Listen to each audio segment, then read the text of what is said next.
Deuce and Mo, Deuce and Mo, Deuce and Mo. They tell you what they know. Do it for Deuce and Mo, Deuce and Mo. Hey, do it for Deuce and Mo. When it comes to the Kings, it's my favorite show. Do it for Deuce and Mo, Deuce and Mo. Hey, do it for Deuce and Mo. When it comes to the Kings, big hopes and dreams as we cover our kings. Never cover the kingdom, but we loving our kings. And we covered your prayers as we doing our thing. Big Deuce with the par, Lil Mo on the screen. Solo or together, still do it for team. Never switch up for $1 or revenue stream. So we always got each other, balance out the beam. Deuce and Mo, and that's the end of the theme song. Do it for Deuce and Mo. We are live! Do it for Deuce and Mo. Happy Friday night, Morgan Reagan. And how about this? For the first time in a long time, we are live after a Kings win. How are we doing on a Friday night? Oh, the beam behind us is lit. Hey, Morgan. I forgot you said that only gets lit if I'm rooting for you. they win. Although it was lit accidentally after last game, I don't know how. Damn. Deuce and Mo. Attention to details. Cut the music! I could have been smoother. I could have been more dramatic where it's just like, I could have been like, cut the music! And then, right? Oh, yeah. No, tell everyone what you could have done, and then this is good. Good stuff. We may not be in the mood for fog on a night like tonight. No. Preseason fog? I didn't even know you were going to bring the fog back.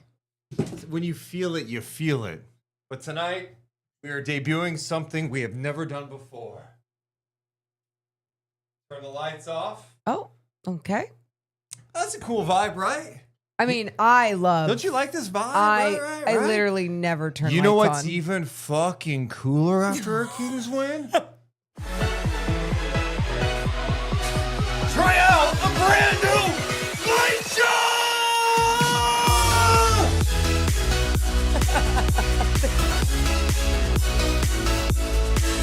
Preseason win. No DeMar DeRozan, no Domantas Sabonis, Malik Monk. Oh, strobe lights are everywhere. How about Nique Clifford? Didn't even have a first-round pick. Perry gets one. And Nique Clifford dropping dimes like he's Tyrese Halliburton. Oh! I don't like the strobe. I don't like the I strobe. think we love it. And we're going to leave it on the whole podcast. No, we're not. It's a Friday night. Oh. I think we have to warn people. Morgan, the Kings got their first preseason win since 2023. Dude. Wow.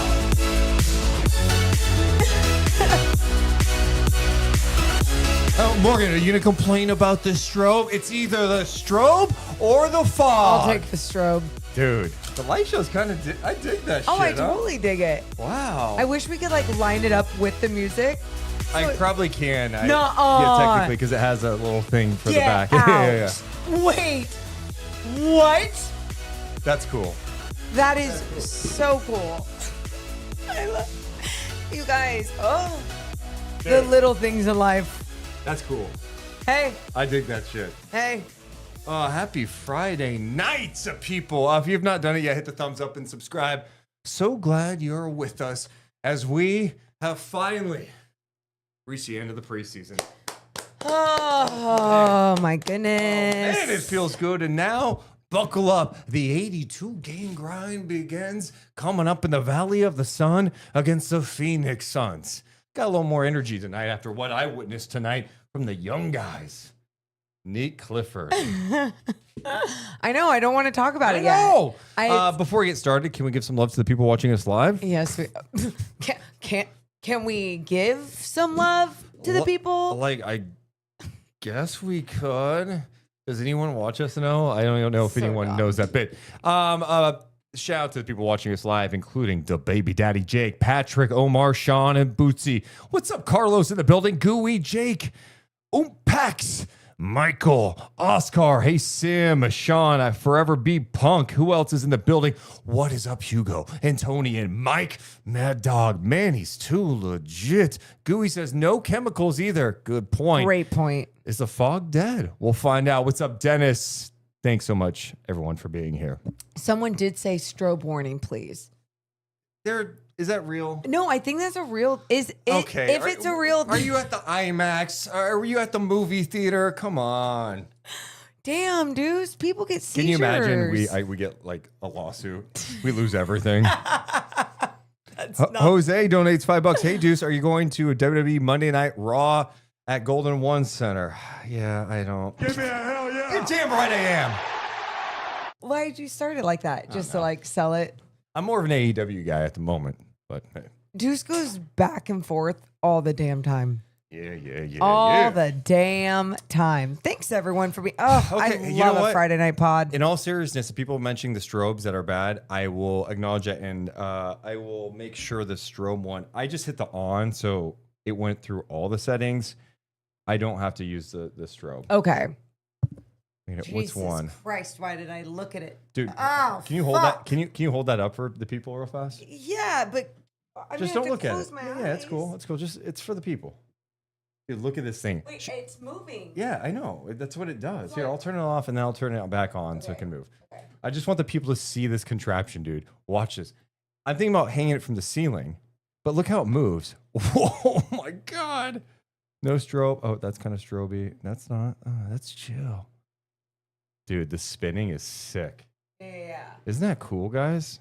Okay, enough of that. Enough of Deuce's toys. Here's my thing with the podcast. Every year I'm like, what's something cool we can add that's different? You know, the fog was one thing. This, I'm like, oh, I kind of like the lights. Shout out to Andreas, morning from Greece. Give me a Good hell yeah. morning. Dude, shout out Greece. I was at the Greek festival. Me and Morgan were a couple weeks back my here God, in that was Sacramento. So fun. Yeah. So cool. There's so many things in Sacramento. So fun. Shout out Sacramento. If you've not done it yet, like I said, hit the thumbs up. Make sure you're subscribed. Roman says, what about pyrotechnics? Dude, if you don't think I've looked up indoor fireworks, you know the ones that Goldberg would have, like they would shoot up? You see them sometimes at weddings. I'm trying to find some mini ones, the ones that are actually fire, but it's just like, What like is cold it? sparks or something. There's no such thing. I'm going to talk to a pyrotechnician at a Kings game. There's I one know, that's been I there know, for 20 I know. years. Yeah. Just met him for the first time. Anyway. Whew. Let's have some fun. Let's start this podcast, put a bow on the preseason, look ahead to the regular season, but we're not going to lose sight of what we witnessed tonight. Deuce and Mo, we're coming down. 3, 2, 1. Give me a hell yeah.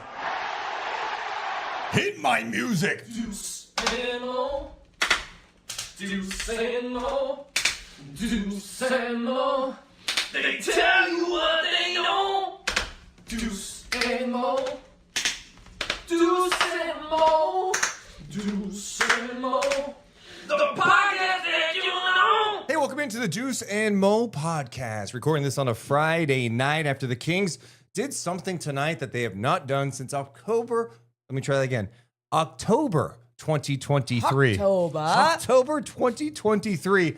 And that is win a preseason game. Yay! They win their preseason finale tonight in Los Angeles against the Lakers. 117-116 in an entertaining game down the stretch. This podcast is always presented by our friends here at Centivo Vineyards and Winery. I'm Deuce Mason. That's Morgan Reagan. Mo, how are you doing tonight? I'm great. I love that it's the end of the preseason. Kind of sick of games taking so long. This was 2 hours and 20 tonight. I know. So 10 minutes less than what it's been, for sure. Okay. But it was so fun seeing a fun game for the Kings, especially just like after everything that's just been going on. It was nice. Yeah, it's been a rough preseason until tonight, and the Kings were shorthanded, right? Domas Sabonis with a hamstring issue missed tonight's game. DeMar DeRozan did not play. Malik Monk did not play. Russell Westbrook was on the bench, but did not play. Okay, seeing him on the bench when the camera went to him, and it was first just on, I think there was first just on Russ, and then it went to DeMar and Russ later on in the game. It was that holy shit moment for me. Like, oh, Yeah. wait, he's a Sacramento King. And there's a part of me that just was like, that's kind of cool. It is kind of cool. Yeah. It is. I was just and like- you just enjoy the ride. I mean, yes, we could talk some more Russ throughout tonight, Yes, but yes, he was yes. there. He was at shoot around. He officially signed his contract yesterday in Los Angeles once the team met there. And yeah, he was at shoot around today. And, you know, G-Man was talking about how you just, even in that shoot around, you felt the competitive like fire from him in that. And so that's just going to be interesting to see how kind of they fit him in, as his first opportunity will be game one when the Kings take on the Suns. Of course, Crazy. still no Keegan Murray. So the Kings extremely shorthanded. But what's so fun about that is these young guys got a great test because JJ Redick and the Lakers said, we're going full dress rehearsal. Well, except LeBron, who's not going to play till mid-November. And Yeah. Bronny's out tonight. But this is going to be kind of our main crew. Let's go ahead and see what it looks like tonight. So what a test it was for the starting lineup that featured Dennis Schroeder, Zach LaVine, Nique Clifford, Isaac Jones, and Drew Eubanks. Where do you want to start with this game tonight? Well, let's just start from the start. And it's the first game where, I mean, obviously, when we get into the regular season, we very much go quarter by quarter, all the different things. But what was fun about this game is that it started well and it ended well. And there was just so many more positive moments. And you just even look at the starting unit tonight. Obviously, that's not going to be the starting unit throughout the season. But what you noticed right from the start was just such a different flow, a different type of connection. I think that was something that we were very disappointed about, even in that last game, being like, why don't things look like they're connecting? Sure. Like weird. I get it's preseason, but still. And it just felt like things were connecting better. Things were flowing better. Guys were running through actions. Even when the Lakers were switching everything and really keeping them along the perimeter, it felt like there was still movement, whether it was with the ball, whether it's with bodies, just understanding where everyone wanted to be. But shots were also being made. That's the big one I was just going to bring up because it was something that Doug Christie and the coaching staff were talking about after the Kings' last preseason game against the Clippers, where they felt like they were getting great shots, the shot profile, as they call it. They were getting great looks. They were not making shots, which obviously in this game, you need to make shots to win. Breaking news at this hour.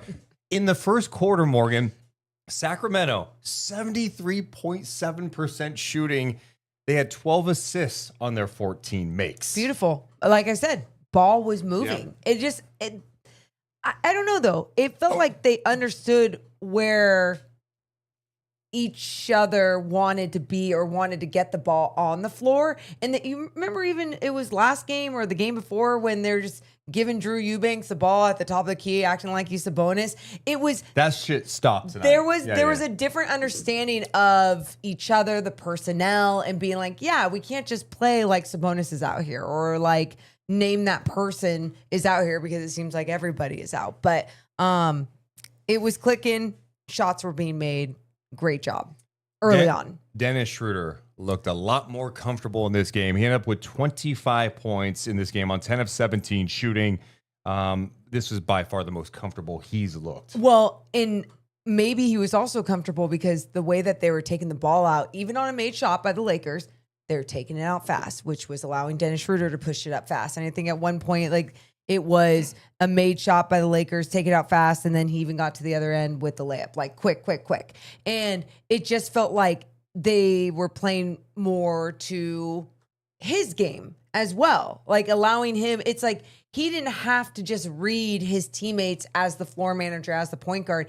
You saw him kind of just playing his game, going into the key, getting into the paint, creating for others. But like I said, pushing the ball up quick. Yeah, it was great to see him have a good game. And look, it's the final preseason game. You try not to get caught up in the numbers, but to me, it's just about how things look. And like Morgan, you were just talking about, it looked better. It just flowed better. And you're doing it against the Lakers lineup that's going to be their starting lineup on opening night for them. That featured Luka, who played in this game at 31 points in 32 minutes, Gabe Vincent, DeAndre Ayton, Rui Hachimura, and Austin Reeves. So it's not like you're just going up against, hey, this is like their third string lineup. It's like a G League game tonight. It's like, no, like this was a good test for Sacramento, and they handled it pretty well. And speaking of that test, like even at times when it seemed like Isaac Jones was getting switched on Luka, or name that person getting switched on Luka, Luka wanted to go to work, and he was like, "Oh, I'm hungry. This is fun. Let me play with my food, see what I can do." And there was just a different type of I don't know, like discipline, defense from some of these guys where they weren't just going to bite. They weren't just going to go for whatever Luka was going to give them. They were going to play some fundamental defense, and he made some unbelievable shots. He looked great. Made some unbelievable shots, but I just felt like they did as good as they could do with, especially someone like Nique Clifford who was on him. It was like, you're a rookie, you're going up against one of the best players in the league, and at times it was just like, cool, you're holding your own, first time say going up his against name Luka. and I appear. I believe in Nique Clifford. I know it doesn't even make sense. I don't like that. I was just thinking of wrestling for a second. Nique Clifford Morgan. Yes. This guy's good. This guy's good. He's Breaking a good news. player, and he's going to be in the Kings rotation. He has to be. And I think we're going to be watching him at times and be clamoring for more. I'm not saying he's a perfect player. I'm not saying he's the next dude, but there's enough good stuff he does out there that you're like, this guy's got to play. And tonight, immediately in this game, first quarter, he got the ball and was looking ahead right away. I remember it was like a full court pass to Isaac Jones that was mishandled, but I was like, oh, he gets it. He's looking ahead for his big man running the floor. He was throwing lobs to Isaac Jones. He had one play coming off a curl, getting the ball, dropping a no-look feed to Saric for a score. The passing, the vision, the feel, he checks so many boxes. And I like, look, the guy's 23 years old. I think he's ready to contribute now. I'm excited about what they have in Nique. 100% he's ready to contribute now. You know, like even when just going off of what I was just saying, holding his own against Luka Doncic right from the start. Dude. Like, you know what I mean? Like you could just tell that confidence was there. How do you think he's able to do that? Because you look at him and it's like, he's listed at like 6'6". He just feels bigger out there. Like he seems a little taller. He's definitely long. Definitely long. I just feel like he also uses his length That's well. what I was going to say. Luka was making shots on him for sure, but there were times like he was taking the bumps from Luka and forcing some tough looks. Yeah, he's just a smart player out there. And I mean, you talk about some of those passes finishing with the 7 assists. And so you see his vision, but you see him mostly making the right plays. Like he's still a rook, like still at times making some of those mistakes or trying to force something a little bit too much, but attacking the rim, being confident, being aggressive, attacking the rim, scoring at the rim early on. But then one of my favorite things was the way he was crashing the boards. 5 rebounds, but well, the one he had late with that huge crash when Max Raynaud missed those 2 free throws in a tight game. Him and Isaac Jones crashed. It led to a second chance opportunity where Max Raynaud. Now, I'm not going to hold the ball with 14 seconds up 1. I'm going to attack. And he scored it. Luckily, he scored it because Doug Christie went right up to him like, hey, no. We got to calm down in that situation. But he crashes well. Yep. I think the other thing, he's fast with the ball. He is. Are you saying like he's just fast with the ball, like with his handles, with his decision making, with his passing? Well, sorry, I should be more specific. Thanks for really pointing that out. But no, but there's a lot of things he's good at. But go on. No, he's just fast. I don't look at him and go, oh, this guy's gonna be like quick off the dribble. And there's sometimes on the attacks, I'm like, oh, he's got a little turbo. in him. Yeah, like he can get that first step. Yep. He can turn it on. Whether it's in the backcourt or in that half court set, that he is doing that and attacking and going and looking. I think it's also because he's making a quick decision, but he keeps his dribble low for being a tall player. He's a smart young player, and I think for both of us, I think for all of us out there in Kingsland, it's just super encouraging. And it feels good that in a year where it feels like a transition year for the Sacramento Kings, that there is something to look forward to with a future with the future for this player. Hope. Yeah. Hope. It can go a long way. You look at him and go, this guy belongs in the league. Yeah. Like, he's got great feel. You know, I'm interested to see how his shooting develops. You know, he had a couple of threes last game. He ends up 1 of 4 from downtown in this game. It's such a small sample size to even know, but he ends up 13 points, 7 assists. He also had 5 rebounds. He had 2 turnovers in his 33 minutes of action late in this game. He was the guy bringing the ball up. And, you know, you try to figure out, hey, what position is he? You know, and I think we've both seen enough from him in the summer league. And even before that, after they drafted him, when we were doing deep dives, looking at his game, we were like, dude, I think his passing is really good. I mean, he's got that jump pass down like Halliburton a little bit. I know. Very good with those skip passes. He'll drop no looks on you. Like some of these pocket passes, he just has a lot of different ways that he can attack an opposing defense. And so what was the point as I slobber all over him for a second? Sorry. But this box score in front of me is soaked. He's really fast. He's perfect. So Let me sum this up real fast. yeah. Could you imagine if the Kings did not trade up and get into the first round? No. It would be really depressing. And so at this point in time, the final preseason game, it's not just tonight's game. It's some of the glimpses we've seen from him. I think he's been one of the more impressive Kings players throughout the summer league. And I know some of it is, hey, he's a new shiny toy. He's a rookie. For sure. Anything he does, you're, oh my God, he touched the ball. And you're like, it's the way he touched it though. You know what I mean? We exaggerate everything with rookies. Yeah. And I've been there before. I've done it over the John Brockman. I'm like, dude, I know he's 6'7", but No. God, the guy rebounds his ass off. But legitimately, Yeah. Nique Clifford, you're like, wow, for today's league, you think about having a guy who can handle the ball at his size. Correct. That's the point I was getting at. What position is he? I mean, he could play the 3. I think he can play. He can play a little bit of the 1. Deuce. I'm be honest. And that's the type of player that we always talk about that the Sacramento Kings need to keep gravitating toward. And we keep saying, oh, well, it's so hard when you're in the small market. You're not going to get those, free agents. So you really have to get it done with whether you're developing a guy within a trade that you believe in, that you've scouted out, or within the draft. And so for Scott Perry and his squad to not only get this pick, but what it seems like early on to be like a solid pick for where this league is going is oh so very encouraging. And let's be real honest, Kings fans real honest. and the NBA fans from the NBA universe who consume this podcast, you sickos. You sickos. You know damn well if there's one organization, one franchise who deserves to get like a later first round pick to hit, it's the Kings. It's the mean, Kings. we swung and missed number 2. We It's saw the the guy Kings. play tonight. It's the Kings. That you all know, it's the and it's not just like two people who are born and raised in Sacramento saying this. You okay there, Carlin? We got a reverse sneeze from Carlin. Hold on, got it. Carlin, he heard us talking about Clifford. He doesn't like other dogs. A bit.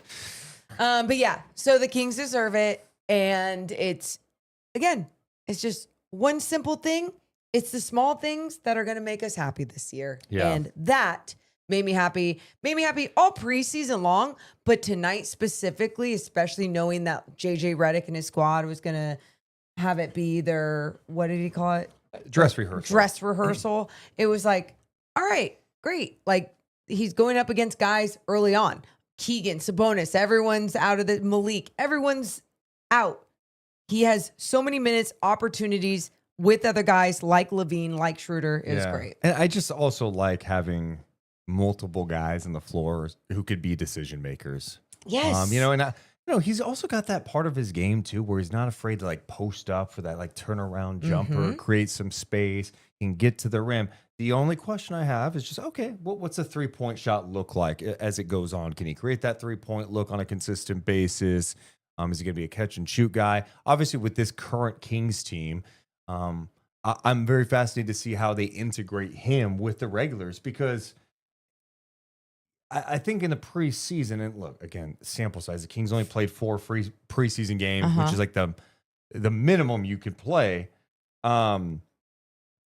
With the starters, he's not handling the ball. You got like LaVine out there, you got DeMar, Sabonis, Schroeder.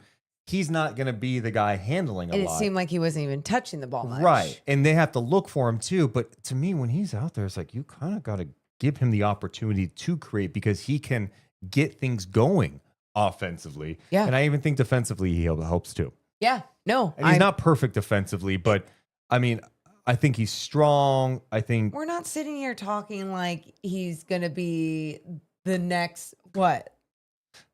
I don't, Why are you I'm just going to be honest right now. Please stop. My emotions are turned up right now. And I gotta and make. I'm not even going to say how I'm feeling right now completely. I'm just really excited about him right now. You can be excited. By the way, I'm literally before the first game, I'm going to make a meter. I got to make a meter. The logic to emotion meter? Yes. Okay. And so then we can always see where Deuce is at, or I can put it where I see Deuce is Well, at. good luck too. Sometimes because I'll try to convince you when I'm being emotional that I'm being logical, and it's like, good luck. It's not, oh yeah, you're gonna convince me. Like, really? Yeah, right. You wear your Chat. emotions on your sleeves. The live people, the basketball sickos watching us live right now. Appreciate you guys being live here. Hit the sickos. thumbs up and subscribe. But am I crazy? How are you guys feeling about Nique Clifford? Let us know in the chat. I want to get some of the comments. Yeah. I'm sure everyone has the same type of vibe. And by the way, it's like we're supposed to do that. We're basketball fans. Yeah. We're fans of this team. And so like when these things happen, you can get excited. And also, like, are you gonna hurt us? Nothing can hurt us. We've all been through it. We've been through it, all the shit in the world. Yeah. You can't phase us. Say what you want to say. Oh, you guys are getting too excited. Cool. Act like you've been there before. Nope, because we haven't. I'm not try going to it. go as far as a Gerardo right now who says he is the next Halliburton. No. Okay. Come on. Oh, Mike says Nique may be rookie of the year. Oh my God. Okay. You guys. So, well, come on. Now, I mean, there's time. Now you're all turning up that emotional meter right now. Yeah. You're acting a little bit too much like Deuce. Oh, that's hilarious. Yeah. It's going to be interesting to see how they integrate him, is my point. I just like he's got good feel for the game. And literally, I think we might have to do a video breakdown of his passing. Oh, from this absolutely. game tonight because Absolutely. there was a lot to like. Yeah. Frank in the chest says, I'm not even a Kings fan, but I like listening to you guys. Oh, Hell yeah. thanks, Frank. It's one of my favorite compliments, to be honest. Yeah, I appreciate you. Yeah. And thanks for being here on a Friday night. But so Nique Clifford, fun. Love what we saw in the preseason when he is in that staggering within that rotation, especially when he is with that first unit or a majority of those guys. Just got to make sure that he's touching that basketball. That's not going to all fall on him. That's going to fall on the coaching staff. That's going to fall on his teammates believing in him, empowering him, and also trying to get shots for him. Were you going to say something? Someone in the chat says the beer is flowing tonight. We're both in sparkling water land actually right now. Cheers. Cheers. Actually, dude, I have an NA beer that I'd like to sip on right now. Actually, that's a good idea. Go get it. And I have a point to make about me. Oh, man. Like, you stopped me like that? I was going to swerve on to the next. What's your point? I know you mentioned him like defending Luka tonight. I really like that Doug gave him that challenge. Like Yeah. that's not an easy No. thing to be. Hey, Rook, go Even guard mentally. Luka. Even mentally. Like, you know, like there's so many times where people are like, they don't want them to get embarrassed. And it's like, no, these are professionals. These are NBA players now. Like, do what you can. Yeah. Luka obviously still dropping 31 points. I mean, at times Gabe Vincent was just like shooting lights out and it seemed like he couldn't miss a shot. But Couple of defensive breakdowns where I'm like, hey, someone contest that, okay? Yeah. You don't just stand and look at him shoot that three. no. Speaking of threes. Oh, good. Are we going to Keon Ellis? Oh, I thought you were going to sing your song. Oh, I forgot. What was the song? Are you kidding me? You sang in front of a sold-out crowd in Sacramento. I blocked out. Keon. Okay, how about you sing it? Ready, go. I can't. You got it. Keon. Just say, can you just do it? You're the singer. No, it's to dream on. Yeah, but I don't. Keon. I can't do it right now. But Keon Ellis. Such a lame-o. Oh, stop. Do you understand what it takes to sing? You have to like warm up your voice and everything. Yeah, dude. I'm pretty much singing every podcast with the takes I have. Okay. Keon So- Ellis tonight, Morgan, ends up with 20 points, 7 of 12 shooting, 6 of 9 from 3. I've seen Keon Ellis have big games from 3. Yes. Absolutely. I've seen him cook. We've seen career nights from him. One of his career nights, I think, happened in a loss, and I think it bugs him to this day it happened in a loss.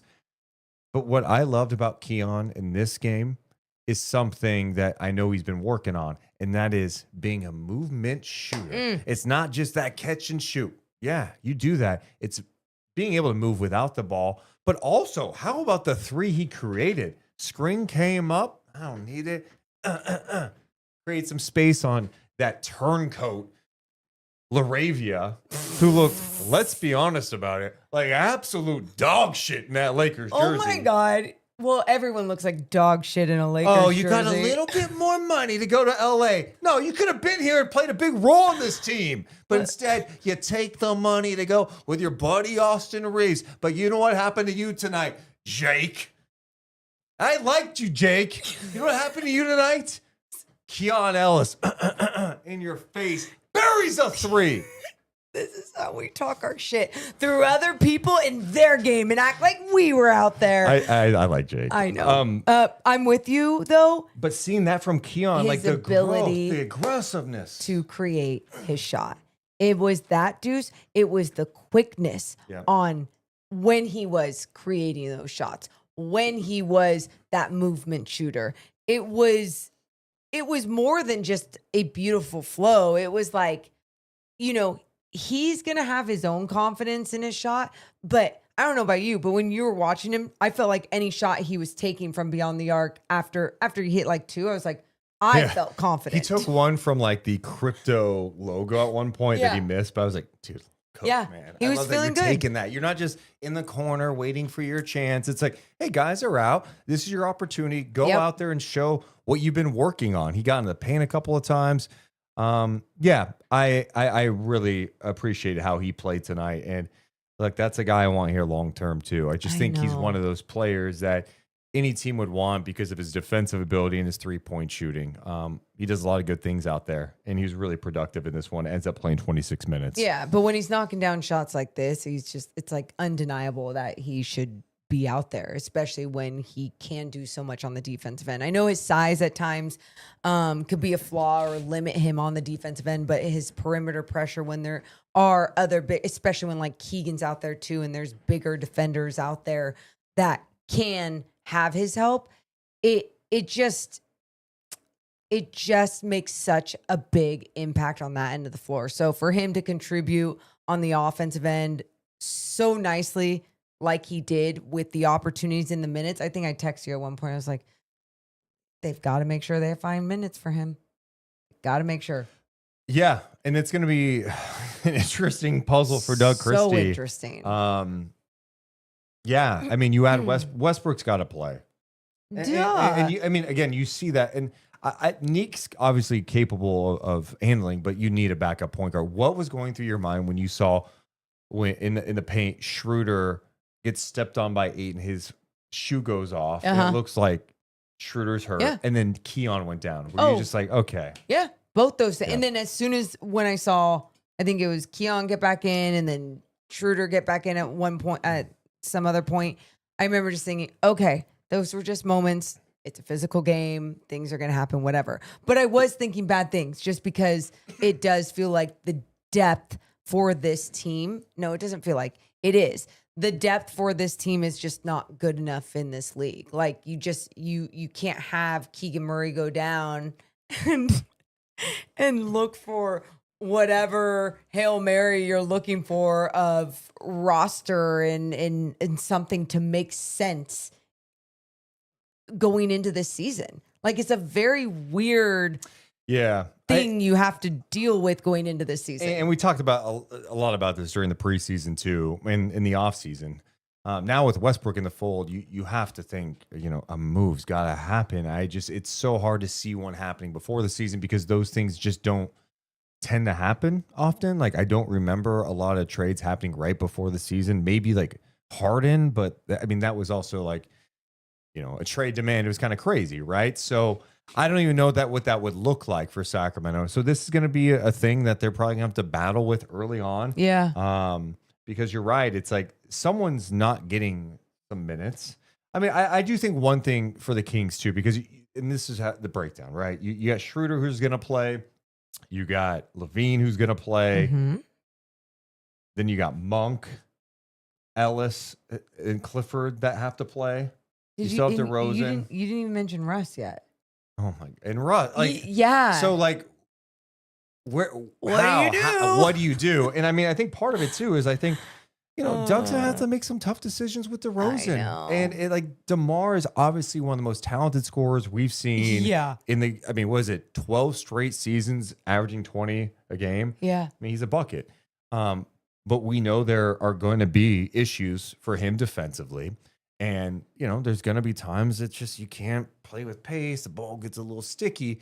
There's nothing wrong with while he's here of knocking his minutes down. Like if you can trim his minutes a little bit. Schroeder, you're not going to necessarily play him 35 minutes a night like you play De'Aaron Fox. I think there are going to be some nights like Westbrook could be closing a game or Schroeder could be closing a game. I mean, even Malik Monk had a comment when he was at practice yesterday. He was asked about Russell Westbrook, and he called him, hey, he's one of my favorite teammates, great teammate. But one of the things he mentioned is Russ has the ability at times to guard fours. Well, maybe early in the season, you're going to see Russ in some lineups where he's playing a 4 out there because he's got the strength and athleticism to do it against certain matchups. And I think when you say that out loud, some people are like, what are you talking about? And he's done it. Well, that, but also like go watch some of his defensive highlights in those moments and how I feel like he is mostly successful with that is he's really good at the recovery block, coming up behind, getting that block. He shoots the gaps too. Yep. Like it's just like he plays smart to his size and makes up in big moments with his athleticism and his IQ on that end of the floor. Right. So, I mean, even that could be interesting. I just feel like there's going to be so many moments and lineups and rotations that you can't even sit there and go, why is Doug doing this? You got to just go more like, oh, they're doing this because this is all they have. Yeah. And, I've maintained this for a while now. I feel like this team is going to not be the team we see come February. It could look a little bit different. Sure. I mean, there's no denying that. Like Scott Perry's a new GM. He didn't bring all these guys in, and he knows that the Kings have weaknesses, especially up front. How can you tinker with it down the stretch? But that may not be the case come opening night. So you kind of, if you're Doug Christie, it's like, yeah, you may have limitations, but it's on you to kind of move those pieces around and put forth the best version you can, depending on the matchup of the night. I mean, I think one of the big questions we have too, we talk about like the guard rotation, different guys playing different spots. Sure, maybe Westbrook is in there playing some 4 sometimes. Who's starting in place of Keegan opening night? Well, yeah, I mean, what do you think he's going to go with that lineup that he did the other night? I think you go Isaac. Well, you think you go Isaac, but do you think he will go Isaac? I do. Okay. So you think it will be Domas, Isaac, DeMar, LaVine, Schroeder. Yeah. Okay. It's not perfect. I mean, I have said this a lot. There's no perfect solution at this point in time, but I think at least with Isaac, like he will run the floor. He's got good size. I thought he was pretty solid in this one tonight. Yeah. He has his limitations. He ended up with 10 points in this game, 3 rebounds in 22 minutes, 4-4 shooting. Did not take a 3 in this one. Had that intentional free throw miss late. Which I really, really, really disliked.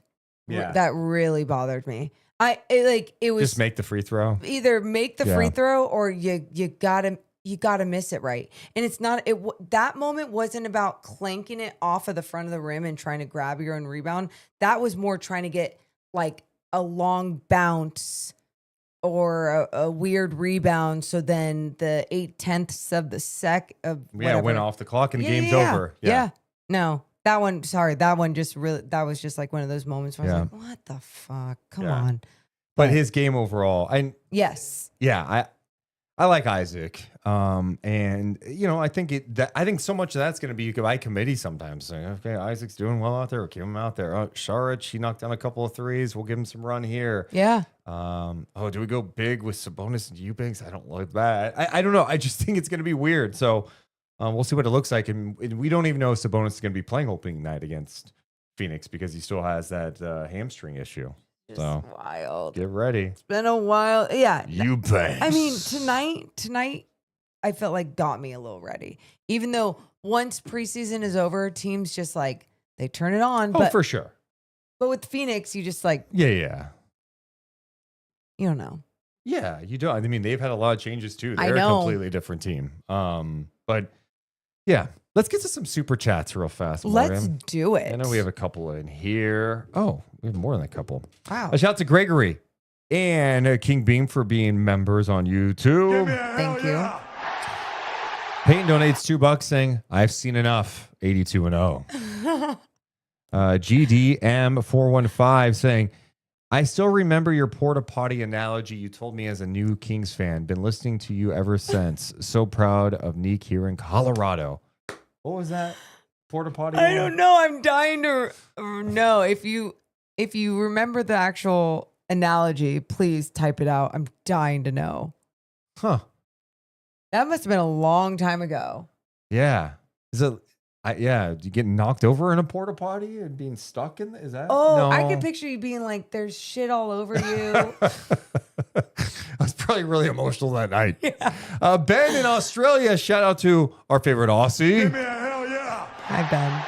Mason Jones already done in Australia. Oh, What the I hell happened with know. that? Anyway, he donates whatever the dollar is in Australia. What is that? We never know. I don't know. I know. Thank you for that currency. He says the most concerning part of Westbrook and Schroeder signings is killing Monk's value and stunting the growth of Keon and Carter. Move had to be made first. Yeah, I mean, I think that is a fair point. Here's the thing. They needed point guards. They did. And that's the thing. Everyone says, well, they had all these guards. It's like, yeah, they did. But none of them could really play point guard. And we saw the issues with that. Yeah. I don't want anything to get in the way of Keon. I love Malik Monk. I do think his future, in my opinion, is probably in doubt in Sacramento. Yeah. And now it's like, and we've seen enough of the trade rumors throughout the offseason, the Kuminga talks, all that. I don't know. I'll be interested to see what happens there because he, to me, is a guy that can help teams. I mean, you see him in the pick and roll game, good vision. He's just got that confidence. I love what he could bring to a team, but this team is in a different spot now. As far as Keon, yeah, I feel like Keon's got to play. And, you know, this is something we had talked about multiple times too with Keon is this guy could be a free agent, an unrestricted free agent next year. Hey. All right. One, you want to be able to keep this guy. Yep. But you know one way not to keep this guy? For him to go walk somewhere else Yeah. is for him not to get opportunity. Mhm. And if he's not getting opportunity, that's affecting his wallet. And if you're affecting his wallet, that means he might want to leave. Yeah. You know, and I'm not acting as if Keon Ellis is some all-star level player, but he's definitely a guy that can guard. He's a deflections guy, plays the passing lanes well. He may struggle guarding up or some of the bigger guards, but I think his intensity out there, his Deuce, focus is through the roof, and he hits threes. It's how good teams build their rosters, though, Yep. too. You know, through the draft and through the G League and developing them. And that's what Keon has been here in Sacramento. And so, like, yeah, it might not be pretty at some point, but you know he's going to try and do everything he can to show out and every opportunity he can to make sure to let the league know that he's worth the money. The other guy you mentioned was Devin Carter, and Devin has moments. You know, I think we've all put aside, like, I don't view him as a point guard. But Devin Carter, he has the tools to be a good defensive player in this league. Oh, God, you yeah. see it with his rebounding, his ability to play physical, and I'll give him credit. You look, I didn't notice it a lot last year, but, you know, there was a lot of talk about him being like, oh, he wasn't in shape, you know, he had the shoulder thing, he looked gassed when he played out there. He looks like he's in great shape right now. He does. And he's worked on his body. He looks better. He looks a little thinner out there. He definitely still has some weaknesses, right? Finishing at the rim, the shooting, you just don't totally trust it yet.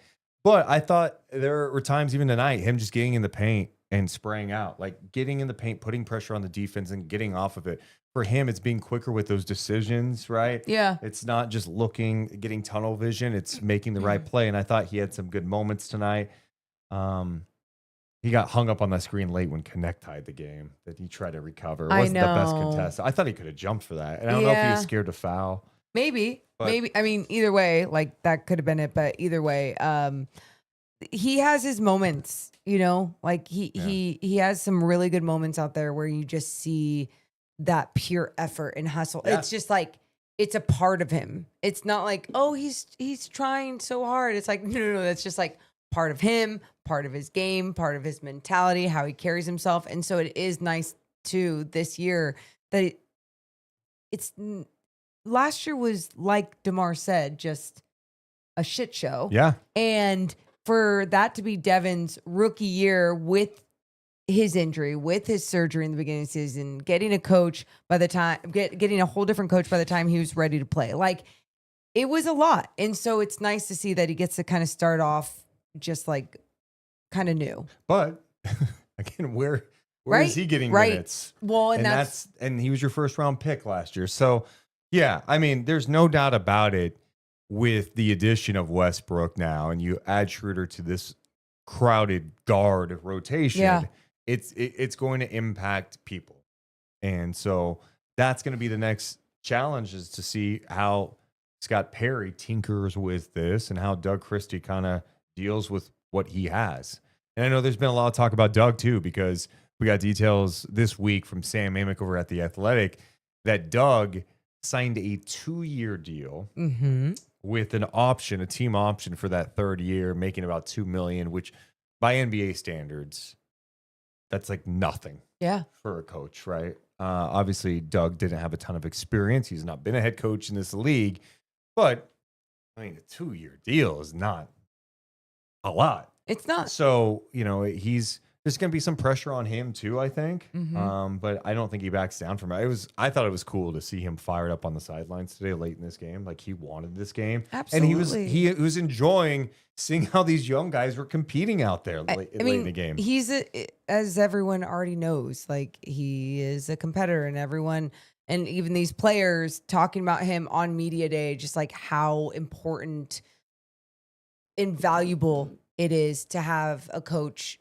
that played the game, which I always find interesting, because I think there's a lot of people out there who didn't play the game that can also do a really good job, right? But like, there's just sometimes that different connection for different personalities though. And when I asked players to elaborate on that too, they said it was more of him understanding the physical side of things and understanding, you know, like when you are talking about going into someone or defending someone or maybe going to the basket, like there's more of an understanding of why you're not capable of doing something or why you're doing something great. So yeah, like there's a lot of good things and value of having Doug Christie there, but he has like a big challenge in front of him with like, again, here's your ingredients, make a cake. Oh, wait, we don't have all the ingredients, but you still have to make a cake. Yeah, there's also a part of me that would love to see him with just a younger team. You know, you mean like just basically these younger guys? Yeah, for sure. But this is where we're at right now, Yeah. and that's all you can kind of focus on is what you have now. One other thing on Devin Carter, I saw some other people talking about this too, and you know, the thing with Devin, and he talked about this a little bit at media day. You think about last year, he has the shoulder issue, has surgery. So he doesn't play in the summer league, right? Misses summer league, misses training camp, misses the first 30-something games. By the time he's like starting to come back, Mike Brown gets fired. Yes. And then he's got to kind of figure some That's stuff what I out. was The NBA, saying. like, it's just so much to figure out on the fly. And so, I think he had to learn what it took to be a pro. Like if you take eating the right way, taking care of yourself, you know, like these are all things that like, oh, whoa. Okay, this is different. This is like 82 games. Wait, these players are really good. There's no better example of how good the NBA is than if you saw the highlights of the Boston Celtics coaching staff playing the Boston media. Yeah. Where they won, what was it, 54-4 or something? It was like 57-4. Which is insane. Yeah. Boston media. No, they were picking up full court. Go on some walks every once in a while. Like, let's get up and down the floor. It wasn't even that. It wasn't even that. It was like basketball conditioning is so different. It's just so different. And that's why when people act like you could play a full court game for even 5 minutes, you're probably full of shit. Like, I still play and I can barely play full court for any longer than like 3 minutes straight. We know. Yeah. Yeah. Unathletic, like. Yeah. Awful defensively. You're cone defensively. Yeah. I mean, yeah, my defense is shit now. But I mean, whatever. I'm not. We all can't have like my type of motor. It's cool. The person that brought up the porta potty is telling us what the story was. Okay, what was the analogy? Basically, you told me being a Kings fan is a bumpy ride. One day it's all smooth and nice, and then you hit a bump in the road, and then you hit a porta potty, and then you're driving in a convertible with shit in the car. That's actually a really good example. Is it? I love what that. year was that? No, that just, I remember it was this past off season, I think. What? Yeah, because he's from Colorado, Nique. Yeah. Oh, okay. yeah, So, okay. yeah. That's a great example. It's your example. In That 2023, you're just in driving. in a convertible. 2024, last year, in a convertible. Boom, oh, crap. You hit a bump. Porta potty and just And then a porta potty. And then shit just. the blue dye is all over you. Yeah. What? Like, where? What? How did that example come? Like, what in your brain? Like, why did these images of like being in convertible, hitting a porta potty? How does the porta potty fly up so high? You know, like you're not very logical with some of these things. Have you watched a movie before? Like a cartoon? Yeah. Oh, man. That's funny. Also, someone in the chat was giving Morgan some love. Oh, what? Let's see where it was. Well, thank you. Even if we don't find it, thanks for the love. Yeah, it was something like Morgan's the most beautiful woman I've ever seen. I was like, Oh. wow. Someone hasn't seen Well, a lot of women. You know what I mean? Can't find your laugh track, dickhead. Let me repeat that again. From the top, No, Jem. that's mean. One guy in the chat says, Morgan's the most beautiful woman I've ever seen. Thanks. Guess this guy hasn't seen many women.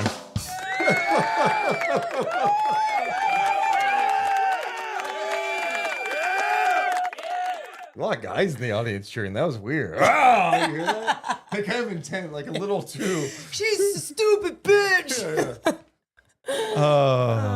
Thank you. Thank you. We've got more of the podcast. I want to talk, look ahead to the season a little bit. Yes. Right around the corner next week. We got to talk about Dylan Cardwell.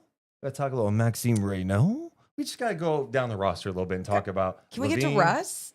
We can talk some Russ too. Come on. And I want to go a little bit of around the league, around the league, around the league. No. Around the league.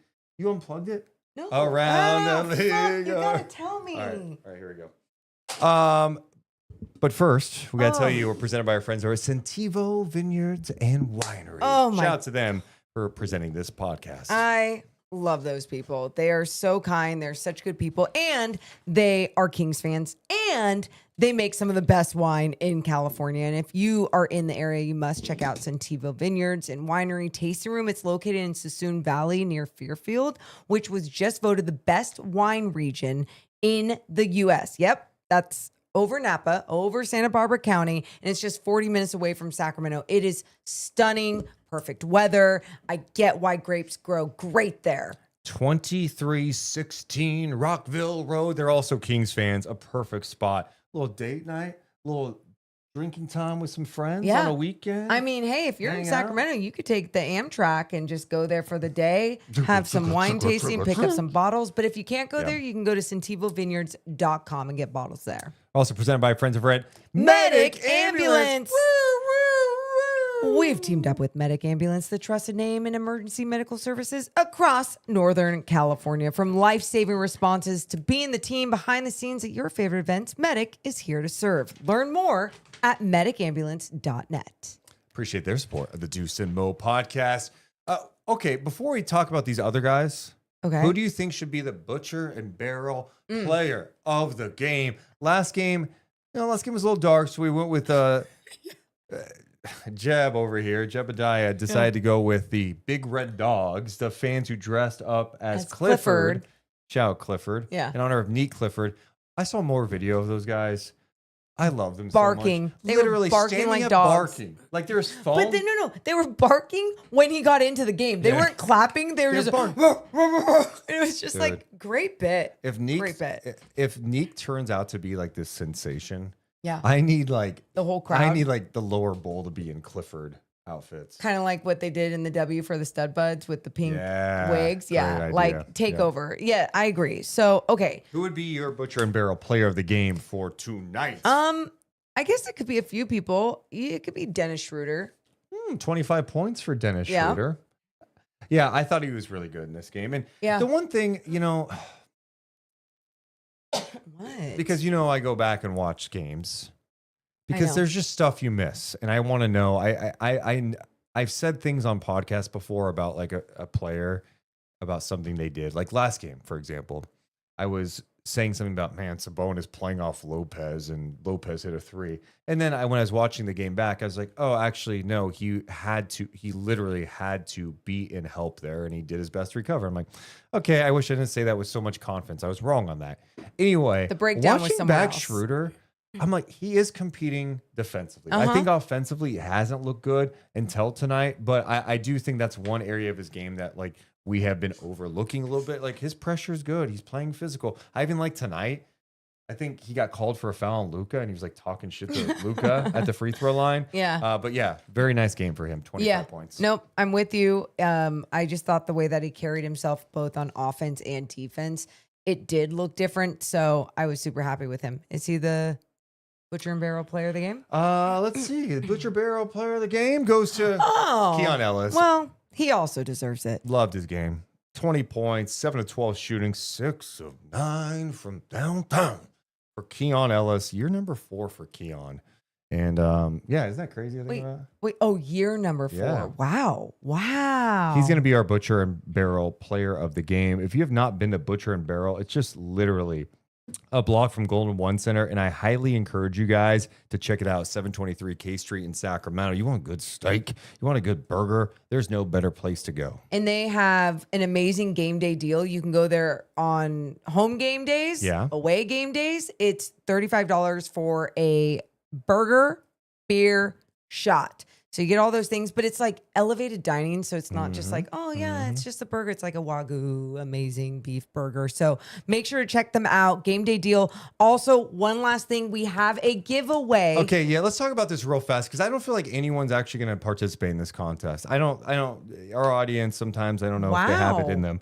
We're having a contest to win a tomahawk dinner for 2 at Butcher and Barrel. Okay, how do you win this contest? How?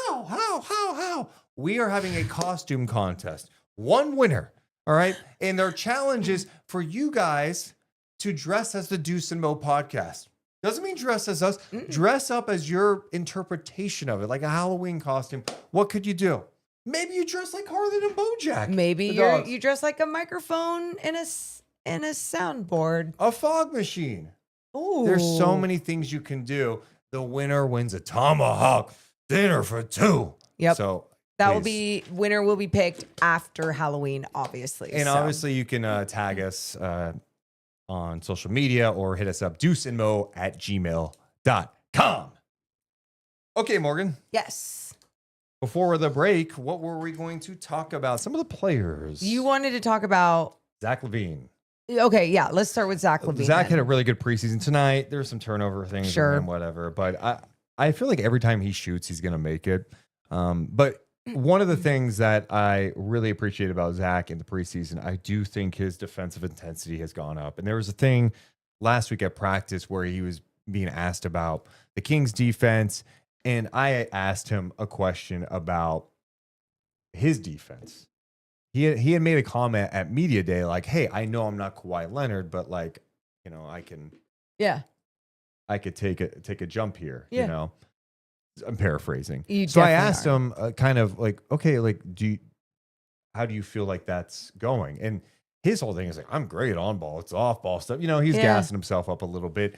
But in all seriousness, I think that's an area of his game that a lot of people have been critical of. he has been pretty good in this preseason. Yeah. And I'm just talking about with the engagement, the physicality, even weak side help at the rim. I don't know. I appreciate it because I do look at him and go, he is athletic enough to be a pretty good defender.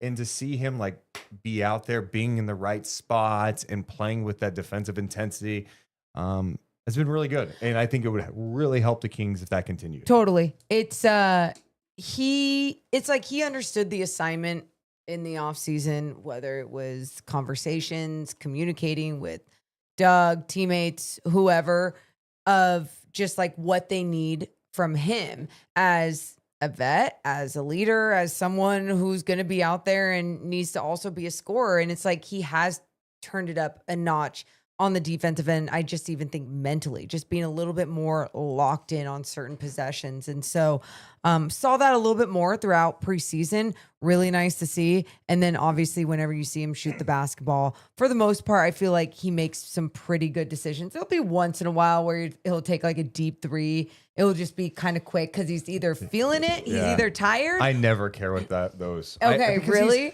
He is such a good 3-point I shooter. know. He's one of the best in the game. Yeah. And like it's such a pretty stroke. It's so pretty. So pretty. So I like it. I mean, tonight there were definitely a couple of times Lakers were pressuring him and he had some turnovers. But in general, I thought he was the Kings' best player in the preseason. And I know, what the hell does that matter? During the regular season, I get it, but this is what we're evaluating now.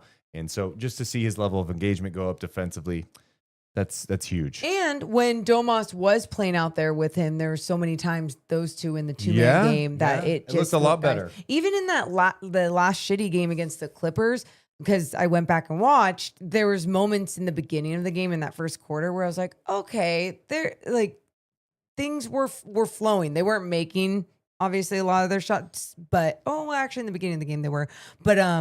But things just like were clicking a little better. And so no Domas tonight, but then still seeing him have a flow without that identity of Domas and being in that two-man game. It was just, it was good to see.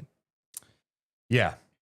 That I think, and that was an area last year that looked like very messy at times. Yeah. Especially when the Kings didn't have a point guard. Yeah. So,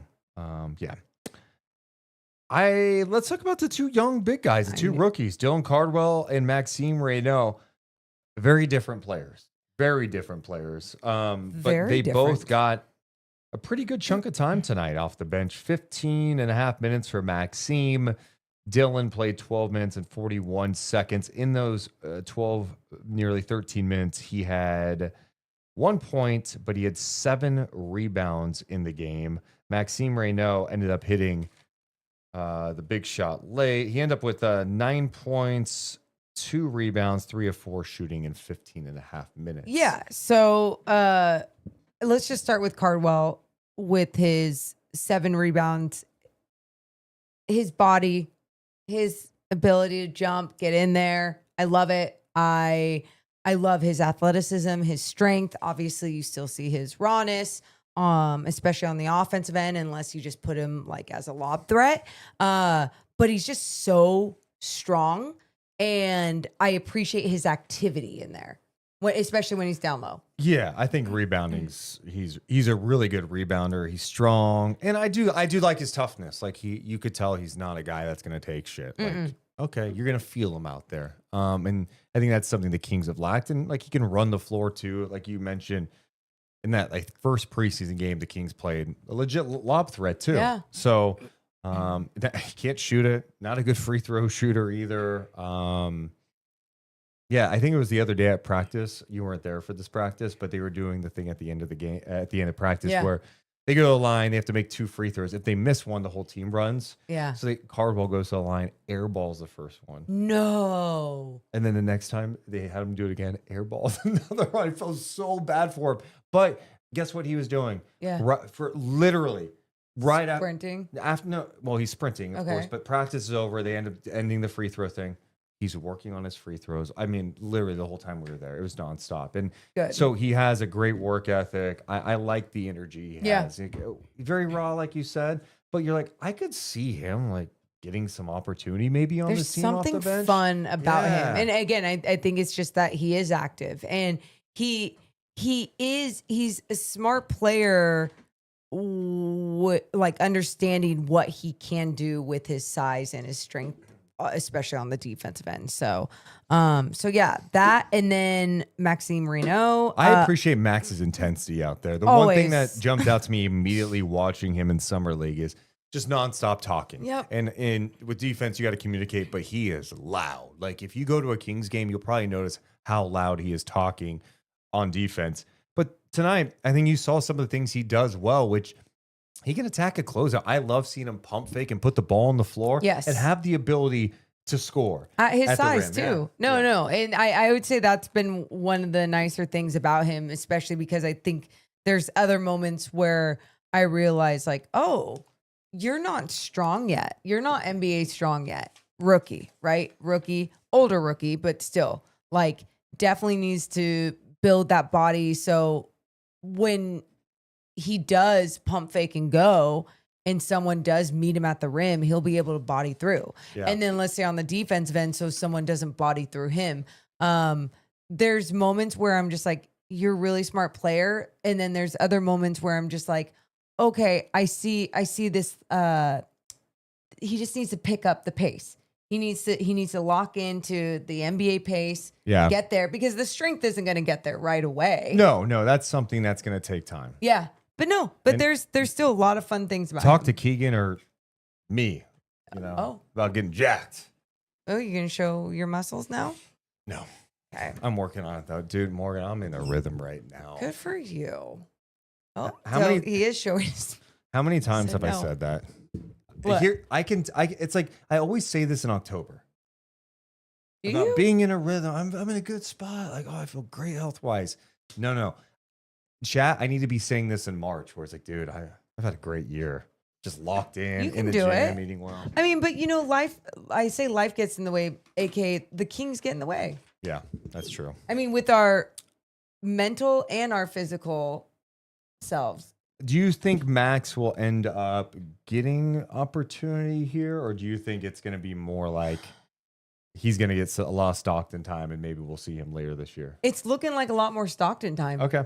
But also because they have these other bigs, and I mean, Eubanks, Jones, even Cardwell, like I think belongs more with Stockton, but because and he's on a 2-way deal. Yes, but because he can like fight and battle down low and be active in those moments when you're like, shit, we just need energy. We just need someone to get in there and like body up somebody. Like he can do that right now in the NBA. So yeah, I don't know. I could be completely off about this, and there could be other things that Maxime's doing in practice. He's intriguing. Yeah. He's definitely intriguing, and like, hey, continue to work on the body to get used to that physicality and knock down some threes. Okay, let's go. Yeah, and knocking down the threes. The shot is still, it's also a little slow.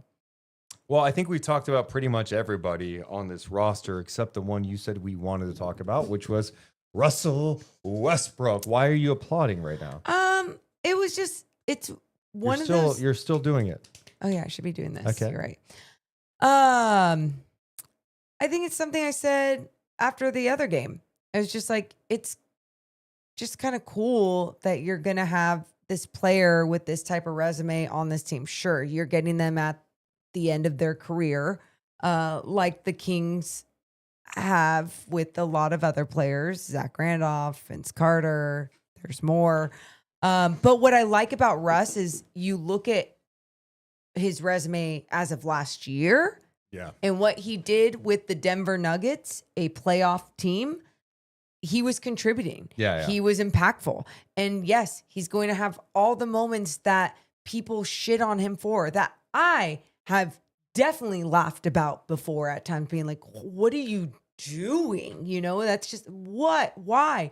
But from everything I hear about Russell Westbrook when he's on your team is that you love him. He's the best teammate. He might not be the best with the media, but he doesn't play that game because he's just too focused on playing the game on the floor. Yeah, he's just an intense dude. And having a guy with work ethic, I think I said this right when we did a video about him signing with Sacramento. It's like, hey, if there's one thing you want from him, it's like, I want him and Nique to connect. You know, if Nique walks, if Nique can come away 5 years from now, I'm like, you know, what really helped my career my rookie year was Russell Westbrook. Like from the start. That's a win. That's why you do this, right? Like we trust me, we spent, 25, 30 minutes talking about this particular signing, but he's here now. And you think about the possibilities of what he can do on the floor. Sure. But I think it's like his approach to basketball. There's so much that goes into it. And he did it obviously at such a high level, on the 75th anniversary team, top 75 player of all time. He's won an MVP. Like these are things that not every player can accomplish. Right. Okay. This guy is a first ballot Hall of Famer. So to do and achieve those things under pressure and in a spotlight and at a high level for a long time going into year 18, you have to go about your business a particular way. And I think these young guys can learn a lot from him doing that. I do think there's something when you have guys who play hard, you do want to play harder too. And I think he'll give you that energy. And I'll tell you that, I mean, just a couple weeks ago or even in the off season, really, every time we heard the rumblings of Russell Westbrook, my first thing of criticism every single time was just like, what does this mean for the young guys? Yeah. What does this mean for the opportunities for everyone else? The minutes, like, what are we even talking about? Like, Russell Westbrook, him alone as the player didn't bother me. It was just like this roster spot, this position. What does that mean for everyone else? Then, like I said the other night, when Keegan went down, it was so obvious that you had to have depth at that point guard position, because what if Dennis Schroeder went down? And then you didn't want to throw Nique into the fire as a point guard because that's not primarily what he was even doing in college. So it's good that they have that depth and they have it with someone who's going to bring all the things that we've talked about over and over again with the fire and being that as a teammate. Yeah. Well said. Yeah. I'm excited to see it. I It am all too. starts opening night against the Suns. Deuce was already like, I'm totally buying a Russell Westbrook. Well, I do this thing. I started a tradition a few years back where every King season I buy one jersey. I don't even really wear it. In fact, the last jersey I bought was De'Aaron? It was a De'Aaron. The last two I bought were De'Aaron. There's one. What was the version last year? The all black Kings one, like the old school. Okay. I That think. was last year? I thought the purple one was last. The purple one. Okay. You're right. It was. Thank you. The purple one that said Sacramento. I Yeah. got that one early in the season. Then 2 months later, he's like, I'm going to go to San Antonio. And you're like, cool. What am I going to do with bro. this? Yeah. Awesome. No, it's cool. that No, you have but it. to me, it's not about, it's about Sacramento history and like having, Yeah. so I was like, you know what? I think this year I'm going to get a Westbrook one just because it's like, dude, it's Westbrook. He's playing for your team. That's kind of crazy. It's just a moment in history and I like to acknowledge it. Yeah. That's how I'm doing it. Hey, real fast, what are you looking at? The Kings waive Terrence Davis. Oh, so I think there's a chance he ends up with the Stockton Kings. Okay. That'd be cool. Where is it going to go? Oh, Lakers. What do you think about this team this year? I know LeBron's out till mid-November, but last year they won 50 games, which was good enough to be the number 3 seed in the West. Yeah. They had the Luka trade mid-season, and this year you got Luka, who definitely looks like he's in better shape than last year. He is, because he is. Now, you got to maintain that, all that stuff, whatever. But I mean, you saw him tonight. He looked really, really Right. good. Jared Vanderbilt's had some nice moments in the preseason. He's had trouble with health. You got LeBron, who's not healthy. You add Jake LaRavia, Smart. Marcus Smart, who hasn't been healthy. Like, there's a lot of is this guy going to stay healthy thing? But what's their ceiling? Are they a championship level team? Or would it take Luka being like absurd MVP caliber to be in that conversation? It's hard for me to look at their team and say right now that they are a championship caliber team. Now, I could be so wrong. LeBron is like a robot and can still play at such a high level. Like if him and Luka are connecting on an entire season, starting from the beginning together, and then what it just allows everyone else on this roster to be better, whether it's DeAndre Ayton, even Rui Hachimura making some shots tonight. And it was just like, okay, Yeah. like, you know, he kind of is what he is. But when you have that pressure taken off of you because all the attention are on these two guys, it just opens up so much for everyone else. Austin Reeves, same thing. So it's hard for me to sit here right now and act like they're anything else but like, you know, a good playoff team.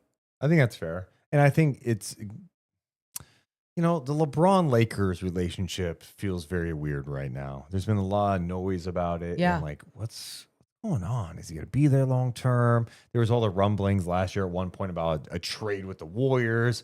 I don't know. And now he's, you know, he's kind of banged up at the moment. But when you ask that too, like if you go around the league, and I know we can do that eventually, or like even the beginning of this season, but if you go around the league, like, are there so many teams that you're confidently saying like, yeah, that could be a championship roster? Like OKC by far. Yep. And it's hard to repeat. So I know. Let's not lose I sight know. of that. OKC.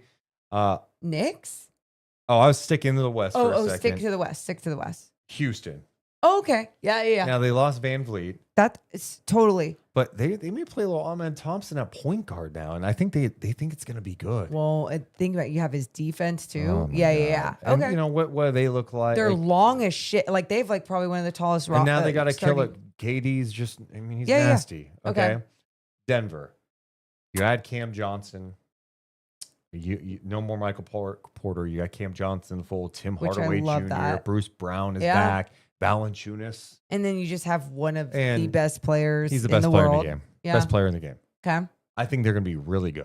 They're Okay. going to be locked in and good if they can, you know, obviously And stay healthy. So there's three right there. You're not worried about Adelman or any of those like weird things. Not Okay. really. Okay. I'm not tripping about that. And then honestly, I know it was against the Kings the other night, but I'm watching the Clippers and I'm like, God damn. Yes. I don't think they're being Goddamn. talked about enough.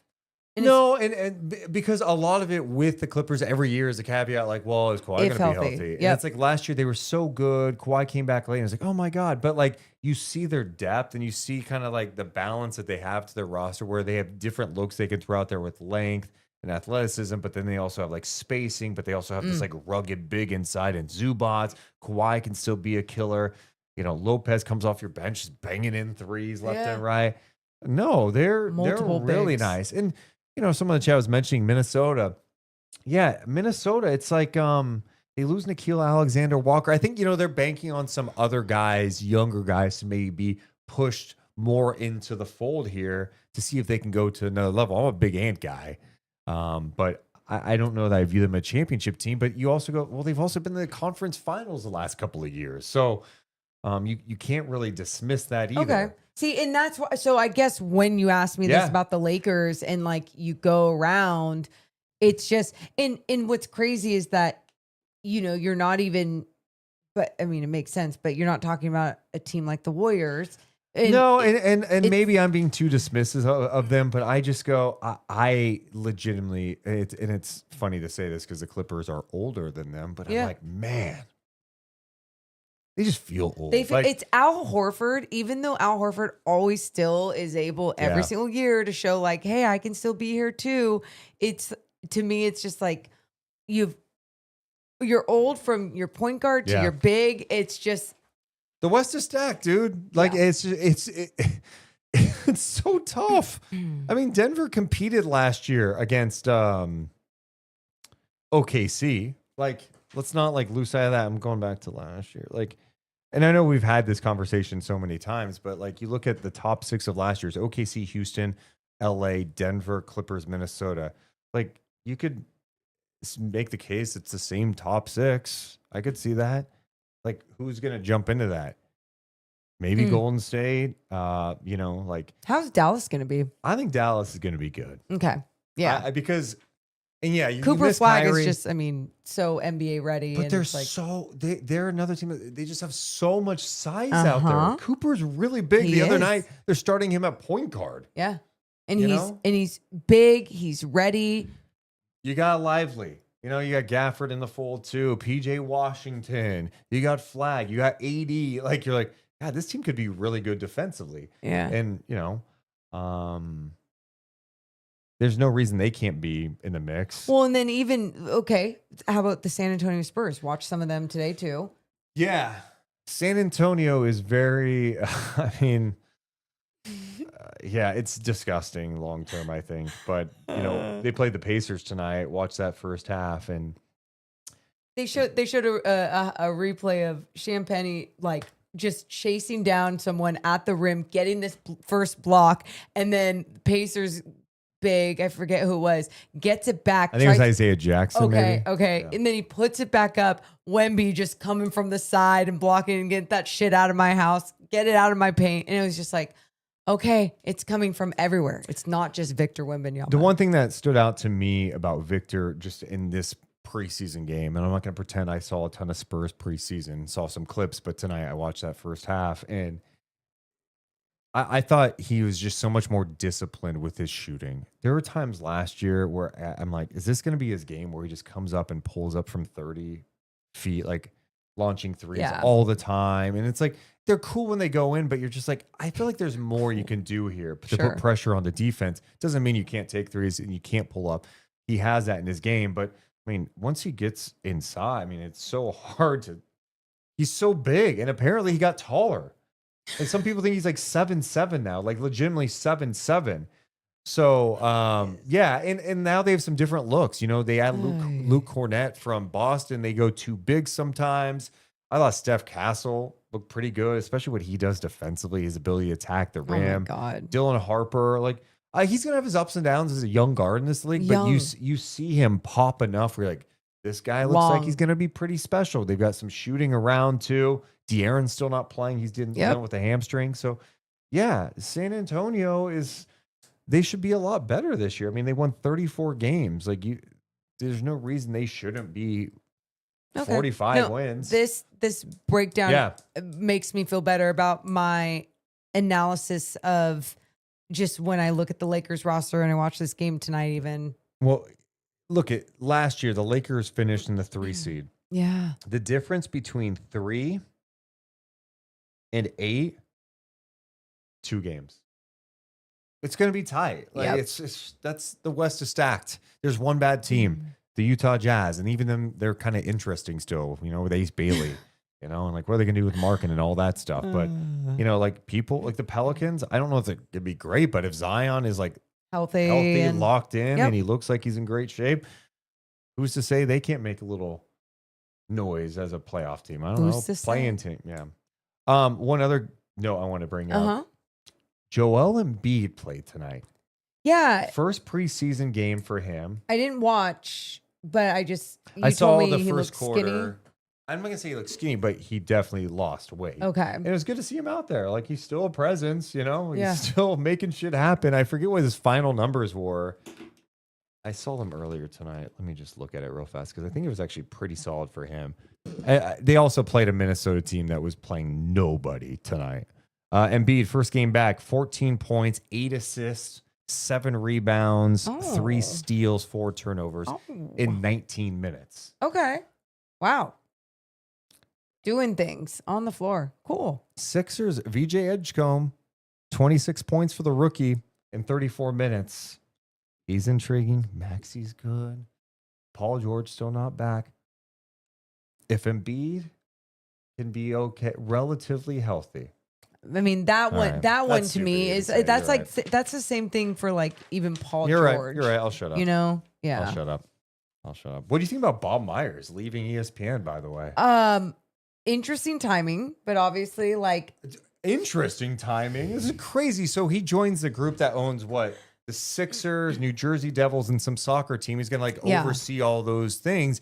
But this is right before the season, and ESPN was promoting the fact that they've kind of retooled NBA Countdown. It's going to be Malika Andrews, Michael Malone, Kendrick Perkins, and then Bob Myers. And then Bob Myers I'm out. Days before the season. That's a huge blow. So glad he's out. It's not a huge blow. It's a huge blow to their marketing. No. And I will not throw shade. Here's what I'm going to tell you about this. What? I'm going to push back on this. What? You're judging him with Stephen A. With the Stephen A, but also how they did that show, Oh, which is God. they don't let anybody like talk. It's like you've got 5 people up there and they get 10 seconds each, I and just then you're thought- trying to fit in. It's like I would have liked to see him more in this situation where you have a former coach, an executive, and a player. it's like when you're given opportunities being out there on the floor. Yeah. You have to take your minutes and you have to be impactful with those minutes. And I always felt like with those minutes, when he was in those short amount of minutes, it was like he would just start joking or be like, it would be an inside joke or it'd be a joke. And it's just like, give me something good on something I can't hear from anyone else because you've seen it all at such a high level. And even if you can't give me that, give me just some of your basketball knowledge. Like, you're around the game so much. And I just felt like he never did that. So that's why when I heard this news, I was like, that's not a huge blow. It's a blow to their marketing. Well, I'm just saying it's just tough Yes. to replace Yes, like yes. days before the season. That's And my point. And I think they all liked each other. So NBA coverage is gonna be fun this year. I think NBC is gonna and Amazon are really they're making ESPN raise their game. I'm seeing Tim Legler do all these coaching breakdowns. God, where they have he a is coach on good. and they break down like plays and stuff. And I think what people are realizing is like, Beautiful. people want to hear more about basketball. And Yes. let's teach people more about basketball. Let's celebrate the game. It doesn't just have to be hot takes. Doesn't mean those things don't exist. But let's be honest about it. ESPN not having Stephen A. Smith on their NBA coverage anymore. He's now doing NFL, a Monday Night Countdown, heavily involved on some NFL coverage, still doing First Take, and then doing all his podcasts and all of his other stuff with his own stuff. But he's no longer doing NBA stuff. yeah, no, I think that alone was a smart move. And hopefully with all of these networks, it's just like the competition is there and it makes everyone a little bit better. Like, everyone needs to do better. I need to give some love to our live crowd as You guys are wind down. amazing. Final thoughts. Preseason and you basketball sickos being with us this late. We are now into Saturday morning. Oh shit. Yeah, it's 12:19 a.m. Pacific time. Wow. After the 4th preseason game that was not even on TV. I know it was on NBA TV, but blacked out in Sacramento. There was a stream available. You guys are just basketball sickos. And whether you are a Kings fan or a fan of an opposing team, we appreciate you guys supporting us and just like stick with us all year long. We're going to be live after every Kings game. We'll do other NBA content throughout the season too when our schedule allows it. Yeah. It gets a little crazy with our TV duties for Kings pre and post game. We're both back on Kings pre and post game this year. Give me a hell yeah. Also, Morgan Reagan is going to be on every single pre and post game for the first time ever this year. Yeah. And I got some of my schedule. I'm on 19 of the first 23 games. Give me a Yeah. I love that you just throw out that number. But we do podcasts every single game. Every We'll single be one. live. So we are trying to also make sure to hit more NBA topics on the podcast too. Obviously, the Kings, we spend so much time breaking down each game, but we got to cook on some NBA as well. Absolutely. Any other final thoughts from you, man? No, preseason is over. Thank God. Let's let the real thing begin next week. Excited. Bring on the Suns. Na, na, na, na. Doot and doo-doo. Oh. Na na na na. Doot and doo-doo. My gimmick with songs is I know like the first 3 words of a song, unless it's forgot about. And Dre. it wasn't even that. It was here comes Or- the Suns. Doot and doo-doo. I was changing Bring it. on- yeah, okay, bring good, on. good. Not here comes the scare. Na na na na. Oh, man. All right. We love you guys so much. But we got to go. Make sure to hit the comments after the show, too. You all have a wonderful rest of your weekend. See ya. Deuce and Mo, Deuce and Mo, Deuce and Mo. They tell you what they know. Deuce and Mo, Deuce and Mo, Deuce and Mo. The podcast that you know.